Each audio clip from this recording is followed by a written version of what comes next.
আজ 29শে জুলাই ভারতবর্ষের নবজাগরণের পথিকৃৎ ঈশ্বরচন্দ্র বিদ্যাসাগরের আজ 134তম প্রয়াণ দিবস। এই মহান মানুষটির প্রতি শ্রদ্ধা নিবেদনের জন্য আমরা প্রতি বছরের নেই all India democratic students organisation, all India democratic youth organisation, all India Mahila Sanskritik সংগঠন এই যৌথভাবে আজকের এই দিনটি আমরা পালন করছি এবং সারা রাজ্যব্যাপী ঈশ্বরচন্দ্র বিদ্যাসাগরের যে জীবন চরিত্র, যে বলিষ্ঠতার সহিত উনি যে শিক্ষার সম্প্রসারণের স্বপ্ন দেখেছিলেন, এই স্বপ্নটাকে বাস্তবায়ন করার জন্য আমরা সারা রাজ্যব্যাপী বিভিন্ন ধরনের প্রোগ্রামের আয়োজন করেছি।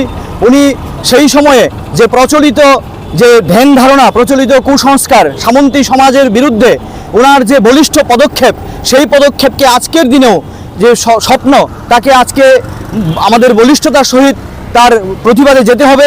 এবং যে তিনি যে স্বপ্ন দেখেছিলেন যে বৈজ্ঞানিক ধর্মনিরপেক্ষ গণতান্ত্রিক শিক্ষা ব্যবস্থা, আজও কিন্তু বৈজ্ঞানিক ধর্মনিরপেক্ষ গণতান্ত্রিক শিক্ষা ব্যবস্থা চালু হয়নি। আপনারা জানেন এই আজকের দিনে 2020 সালে জাতীয় শিক্ষানীতি 2020 চালু হয়েছে। এই শিক্ষানীতি সর্বভাবে যে শিক্ষার যে প্রাণ সত্তা সেটাকে ধ্বংস করে দেবে এবং শিক্ষার যে লক্ষ্য উদ্দেশ্য ম্যান মেকিং ক্যারেক্টার বিল্ডিং সেটাকে ধ্বংস করবে। ফলে আজকের এই 29 জুলাই ঈশ্বরচন্দ্র বিদ্যাসাগরের এই প্রয়াণ দিবসে আমাদের দাবি যে ধর্মনিরপেক্ষ গণতান্ত্রিক বৈজ্ঞানিক শিক্ষা ব্যবস্থা যে স্বপ্ন দেখেছিলেন সেই স্বপ্নকে আজকে পূরণ করতে হবে।